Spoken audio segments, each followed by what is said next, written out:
¿Qué tal, amigos y amigas? Mi nombre es Julio Valdés. Este es un nuevo programa sobre la presentación de unos libros que fueron presentados, valga la redundancia, el año pasado y que hemos tenido a bien de estarlos promoviendo en varios espacios con la idea de fomentar un poco la discusión tanto en el medio académico como en otros espacios que se hayan visto señalados por parte de lo que aborda tales libros. En este caso, les quiero presentar otro, además de que hemos estado platicando mucho sobre monólogos y sorderas y que seguiremos analizando cada uno de los capítulos. Vamos a adelantarnos ahorita con el otro que se llama Talibanes del Trópico. Talibanes del Trópico, aquí se los voy a mostrar. Ahí está. Talibanes del Trópico se llama el libro, que también fue publicado en el año del 2018 y se llama Talibanes del Trópico, el fundamentalismo cristiano y el conflicto armado en Centroamérica. Este libro, como bien lo aborda el título, está queriendo dar una perspectiva diferente sobre lo que, de cómo se aborda regularmente el conflicto armado que hubo en Centroamérica y especialmente en Guatemala. Entonces, dice apuntes para una vista crítica al conflicto armado. Hay que recordar que este no es el único, ya han habido otros trabajos que han surgido a partir sobre todo de la publicación de las versiones semioficiales sobre el conflicto, esa narrativa que se generó durante los últimos 20, 25 años, sobre todo después de la firma de los acuerdos de paz.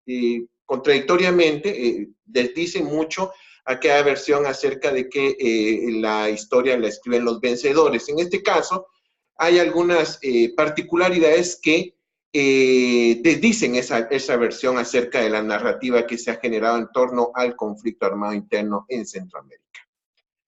Primer punto, quiero partir de algo que pareciera ser una obviedad, pero no lo es. O sea, la obviedad en cuanto a cómo abordamos nosotros el tema del conflicto armado. Primero, lo que sucedió en Centroamérica, Nicaragua, El Salvador y Guatemala no fue para nada un conflicto que podamos definir entre buenos y malos. Esa versión entre que por un lado están los buenos y por otro están los malos, solamente puede caber en personas que han visto demasiadas películas norteamericanas de la época del cine del viejo oeste, como a veces suele llamárseles, o en esa versión más propagandística que ha estado permeando mucho la visión que se tiene acerca de lo que pasó en Centroamérica. Entonces, primer punto, no fue un conflicto entre buenos y malos. Fueron partes, algunas de ellas estuvieron armadas, ¿verdad? Y esas provocaron muertes. Y cada una de esas partes perseguía objetivos, y objetivos muy claros, objetivos tanto políticos, objetivos económicos y también que fueron diseñados en un marco de un escenario que finalmente se dirimió en forma de un conflicto armado. El otro aspecto es que en el caso particular de Guatemala, a diferencia de lo que sucedió en Nicaragua y en El Salvador, la narrativa en cuanto al tema del conflicto armado, que es así como se define como regularmente se define, tanto en los informes de la CEH, de la Comisión de Esclarecimiento Histórico, como en el informe de recuperación de la memoria histórica. En el caso, la diferencia entre Guatemala y sus otros dos vecinos en Centroamérica es que el conflicto armado se ha ido diluyendo, o sea, el concepto de conflicto armado se ha ido diluyendo en torno a otro concepto que se ha impuesto, otra vez en esta narrativa, planteada por partes interesadas, y se sustituyó por el tema de genocidio. Ojo, otra vez, genocidio y conflicto armado o guerra civil, que yo creo que ese término le quedaba muy grande al concepto de lo que había sucedido en Centroamérica, especialmente en Guatemala. El término genocidio es políticamente más correcto. ¿Por qué? Porque plantea una suerte de relación entre víctimas y victimarios. Esta que ya hemos estado abordando en diferentes espacios, plantea completamente, saca de contexto la versión entre intereses.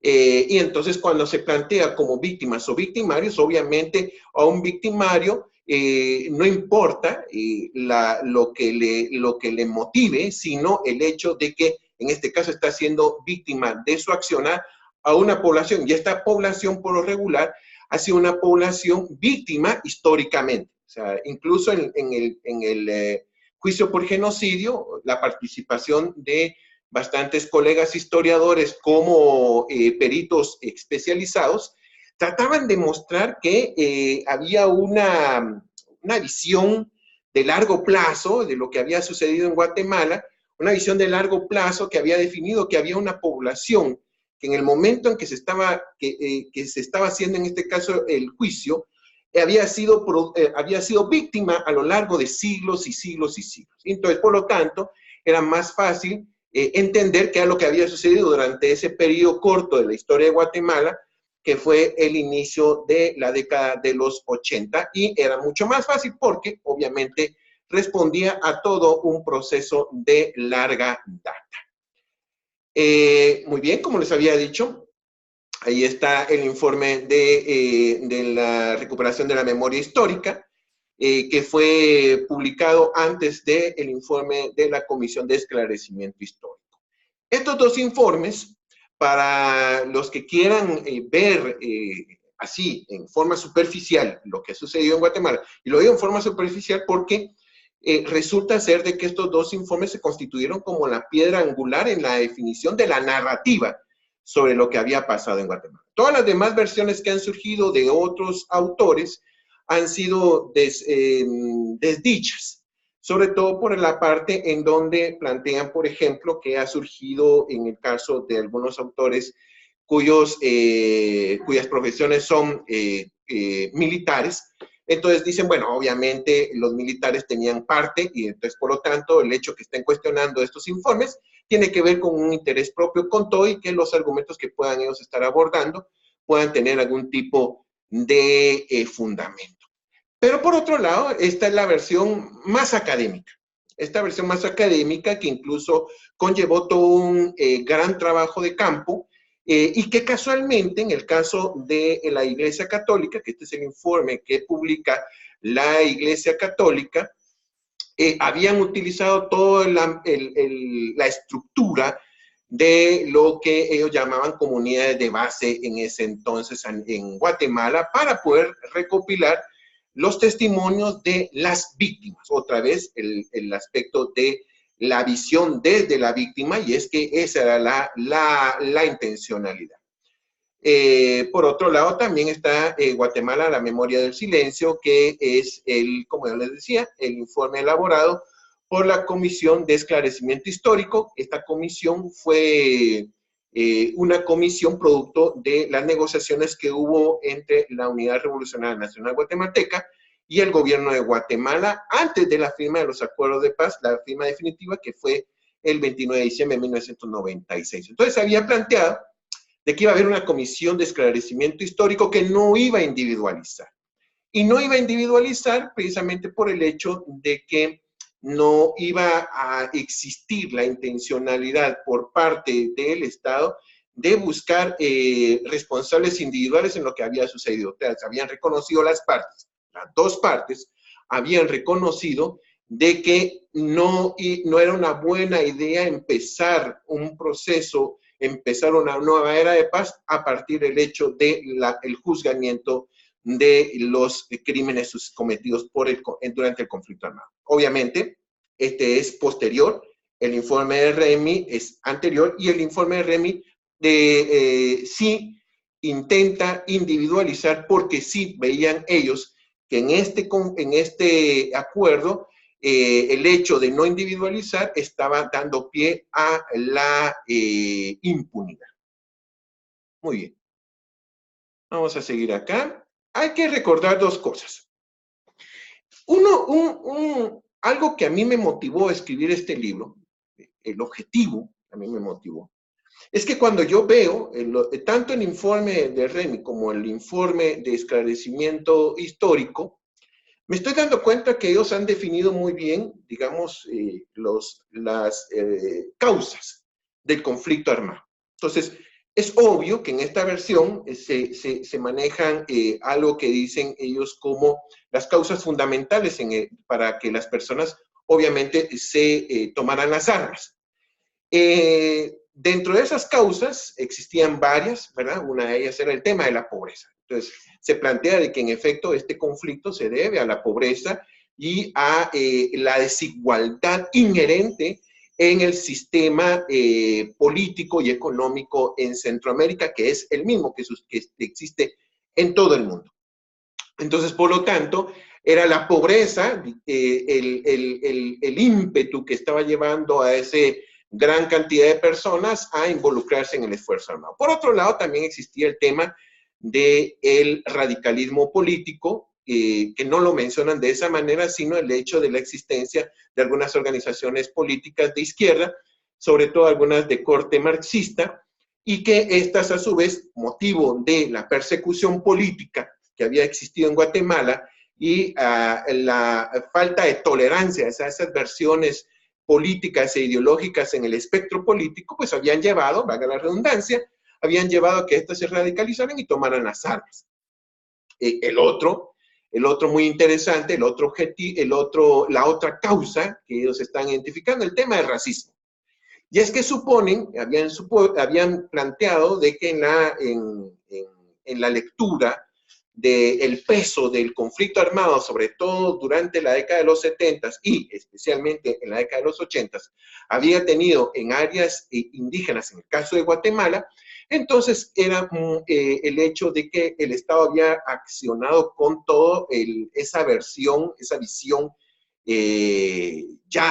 histórica de racismo en contra de esta población. Entonces, había sido el racismo inherente al sistema y que había, en este caso, agudizado las condiciones en contra de la población indígena. Entonces, pobreza, intolerancia política, racismo, etc. Entonces, habían otras, pero dentro de todas esas causas, había una que casualmente el informe de REMI sí lo menciona, eso sí hay que claro, sí lo menciona, pero lo menciona en el espectro de las demás causas, no como la causa principal, ni siquiera como una de las causas de mayor importancia, la causa de la transformación religiosa que se estaba sucediendo.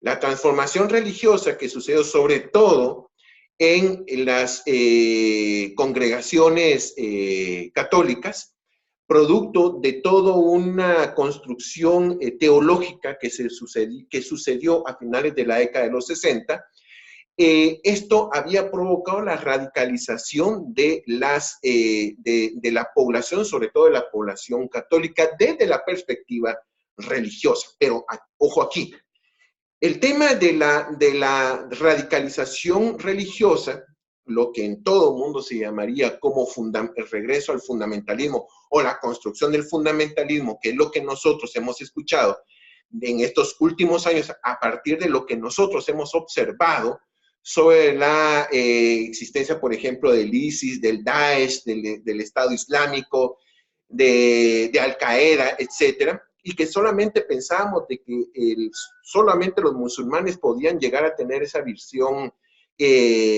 totalitaria, semifascista, porque hay que decirlo, acerca de cómo estaban queriendo imponer una religión y una visión desde ese empoderamiento.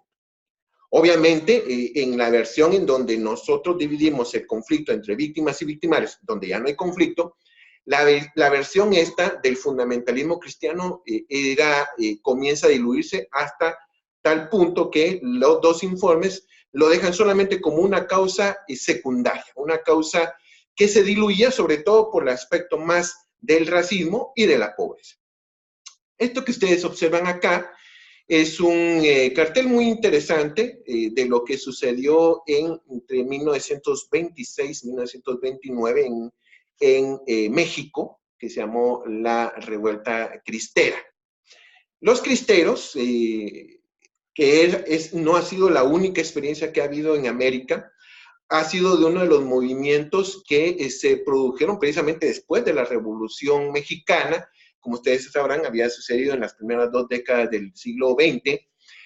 La Revolución Cristera es una reacción hacia los cambios revolucionarios que había producido, valga la redundancia, la Revolución Mexicana.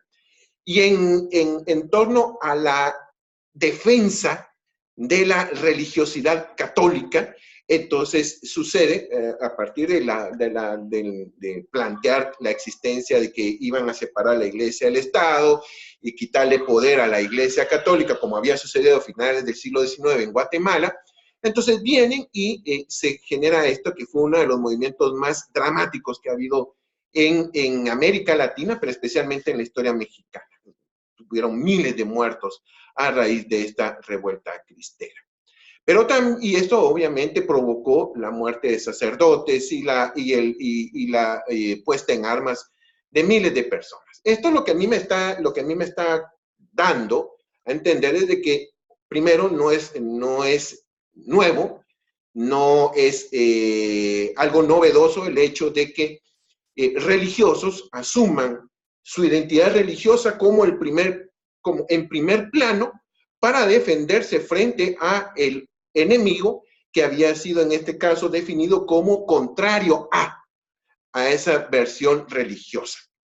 En el caso de Guatemala tenemos 2 ejemplos que a mí me están sirviendo también, obviamente, de referencia. Uno es la revuelta de la montaña, que sucedió después de la independencia de Guatemala y que es encabezada por Rafael Carrera, que fue precisamente su régimen conservador, católico, y luego la participación de los católicos durante la contrarrevolución, así como se le ha llamado la intelectualidad en Guatemala, la contrarrevolución de 1954, que reacciona con el apoyo norteamericano sobre todo, y es que esto los norteamericanos lo han sabido manejar de una manera muy interesante. Entonces, aquí está, nuevamente agarran al Cristo Negro como uno de los símbolos más importantes de la religiosidad católica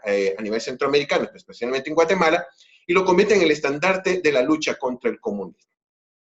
Esta versión, sobre todo esta versión anticomunista, la nueva versión un poco más popular es la que intenta a finales de la década de los 60 tratar de limpiar, es decir, la Iglesia Católica ha sido históricamente conservadora y a partir de esa década, en la década de los 60, cuando se sucede toda esta gran discusión en América Latina y en Centroamérica, provoca la construcción de esa visión que se llamaría la teología de la liberación, en contraposición a esta versión más conservadora. El libro, esta es la presentación del libro. El libro está constituido por 7 capítulos. Esos capítulos son, 1, la construcción del discurso y la acción cristiano-revolucionaria, ¿verdad? Que es la primera parte del libro. Segundo, el segundo capítulo se llama Fernando Hoyos y Chipito Ixil, del 1980 a 1982, y la apología de un crimen de guerra. Este es un análisis que yo hice sobre este libro. Ustedes lo mirarán al revés.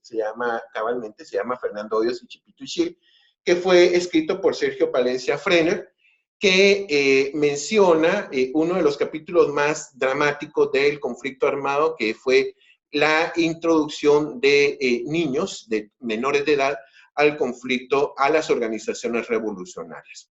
La versión que ellos dan es una versión bastante idealizada, que yo creo que no llevaba la profundidad de la gravedad de lo que ellos estaban planteando con respecto al tema del uso de población, y que, ojo con esto, no ha sido perseguida hasta el día de hoy, 20 años después de la finalización del conflicto armado, no ha iniciado ningún tipo de investigación pensando esto como un crimen de guerra que no es susceptible a ser pasado por alto, porque además es un crimen de guerra bastante grave la utilización de menores de edad.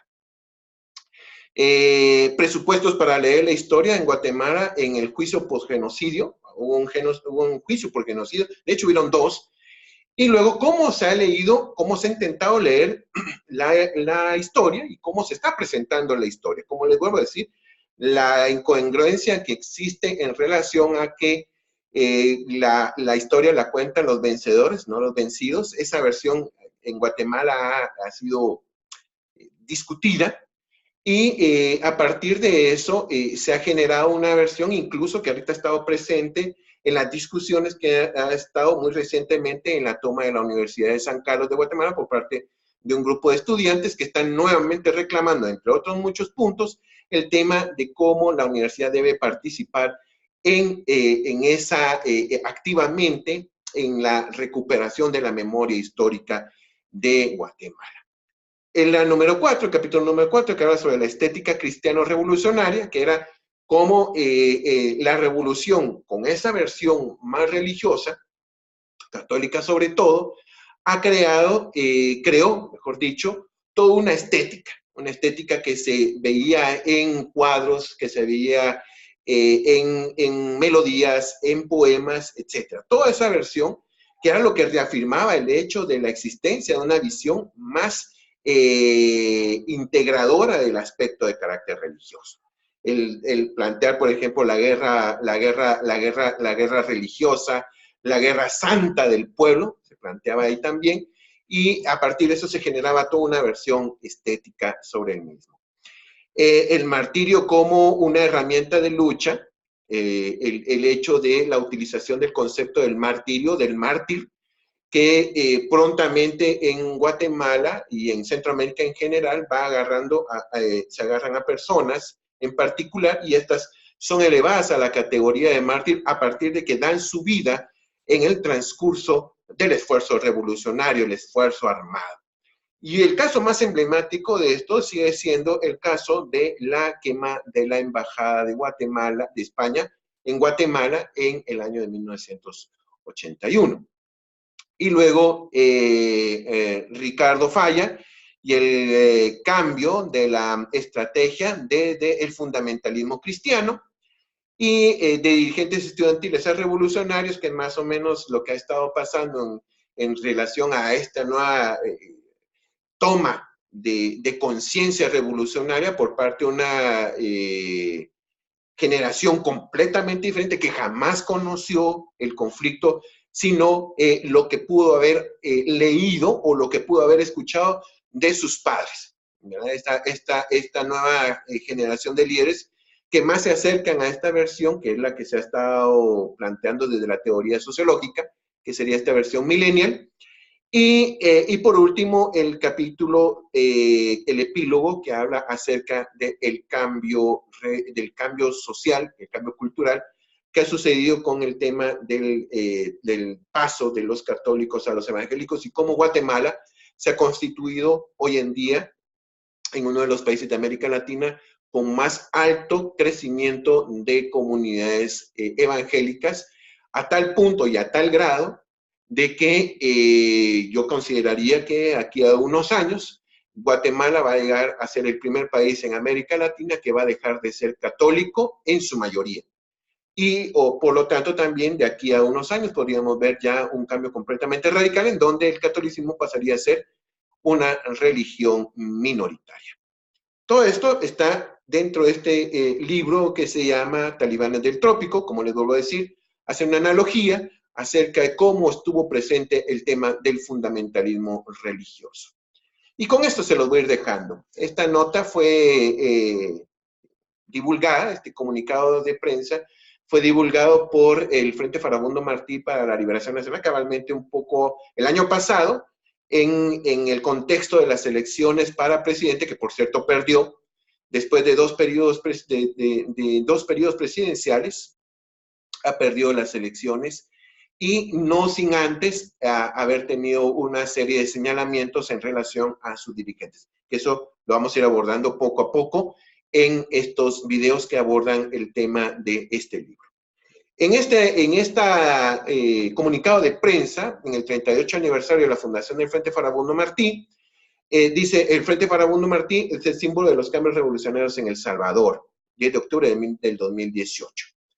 Y luego cuando hacen un pequeño recuento sobre la historia revolucionaria en El Salvador, a mí he encontrado un párrafo que a mí me llama mucho la atención y que resume precisamente la intencionalidad de abordar este tema en forma más sistemática y que obviamente tampoco hemos coincidido en este esfuerzo con otros colegas, tanto en El Salvador como en Nicaragua. Dice, aquí en esta parte, dice, recordamos hoy con orgullo el enorme agradecimiento de ejemplos de vidas como las de Mélida Anaya Montes, Rafael Arcel Sablá, Manuel Federico Castillo, Chano Guevara y por supuesto de nuestro inolvidable Shafiq Handal. Todos ellos eran dirigentes revolucionarios históricos en El Salvador, algunos de origen obrero, otros de origen del magisterio, todos ellos metidos dentro de esta estructura de organización. Pero también dice, en el siguiente párrafo, recordamos a los religiosos de diversas creencias que dieron su vida por la justicia, como las recordadas en monjas Marinol, los sacerdotes jesuitas, que actualmente se les reconoce como los mártires de la UCA, que fueron los sacerdotes asesinados durante la ofensiva de 1989, el sacerdote Rutilio Grande, que fue cabal, es también uno de los pilares más grandes que hay de referencia a el compromiso que hubo por parte de varios sacerdotes en el esfuerzo revolucionario y sobre todo el santo del pueblo, Monseñor Arnulfo Romero, que por cierto ha llevado todo un proceso de canonización por parte de la Iglesia Católica, Apostólica y Romana. ¿Por qué aparecen ellos aquí? Porque obviamente no se puede entender en el caso de El Salvador, como es el mismo caso de Nicaragua, no se puede entender todo lo que sucedió a nivel del conflicto armado sin la participación de los religiosos. Y con esta conclusión, yo voy a llegar a esta conclusión y con esto les voy a dejar para los siguientes puntos. El conflicto armado en Centroamérica, tanto en Nicaragua, en El Salvador, como en Guatemala, jamás, en la década de los 70, jamás hubiera alcanzado las dimensiones que alcanzó, jamás hubiera ganado la revolución en Nicaragua y jamás se hubieran involucrado los miles de personas al esfuerzo revolucionario en El Salvador que llevó a 2 ofensivas generales entre 1980 y la de 1989, que obligaron a la negociación por parte con el Estado salvadoreño. Y en el caso de Guatemala, fueron los que realmente llegaron a constituir el cambio de la visión paradigmática de cómo se lee la historia. Jamás se hubiera entendido, no se puede entender el conflicto armado en Centroamérica sin el pilar que hubo en la participación de religiosos católicos y algunos evangélicos en ese involucramiento. Por lo tanto, no es y no puede ser considerado como una causa secundaria, ni siquiera se puede considerar al mismo nivel que otras, como por ejemplo el caso de la radicalización de las posiciones, sobre todo porque durante la década de los 60, 10 años antes del involucramiento de los religiosos, ya habían habido esfuerzos revolucionarios por parte de dirigentes estudiantiles, por parte de dirigentes sindicales, por parte de dirigentes populares, tanto en Nicaragua, en El Salvador, como en Guatemala. Y esos esfuerzos no pasaron de ser esfuerzos aislados, o como lo definía Ernesto Guevara, como focos de revolución que no llegaron a iluminar gran parte del camino hacia la revolución. ¿Qué fue lo que sí realmente lo hizo? Ese salto cualitativo fue producido precisamente por el involucramiento de miles de personas, en este caso de miles de católicos, que estuvieron de acuerdo, con la visión que les estaba planteando la revolución y estas organizaciones revolucionarias. Y aquí les dejo a ustedes el documento de Medellín, que son las conclusiones a la Segunda Conferencia General del Episcopado, que se desarrolló en 1968 y que plantea la construcción de una teología de la liberación. Este es el documento base con el que nosotros vamos a tener que entender qué es lo que sucedió en la década de los 70 y para entender qué fue lo que finalmente da al traste con la dictadura de Somoza en 1979 y lo que sucede en El Salvador con la constitución del Frente Farabundo Martí para la Liberación Nacional, que fue el esfuerzo de varias organizaciones revolucionarias y que es lo que sucede en Guatemala más adelante. Entonces, esta es la introducción. A lo largo de otros programas les voy a estar abordando cada uno de estos capítulos, igual que lo hemos estado haciendo con nosotros. Les agradecería, por favor, que me dieran sus opiniones aquí abajo en los comentarios y si les ha llamado la atención, pues también lo puedan compartir con todos sus amigos y que estamos siempre dispuestos a poder discutir estos temas que son siempre de interés para todos los centroamericanos, especialmente para los que vivimos este periodo tan nefasto como fue el conflicto armado en Nicaragua, en El Salvador y en Guatemala. Entonces, para mí ha sido un gran honor. Entonces, nos estamos viendo en otras oportunidades. Muchas gracias.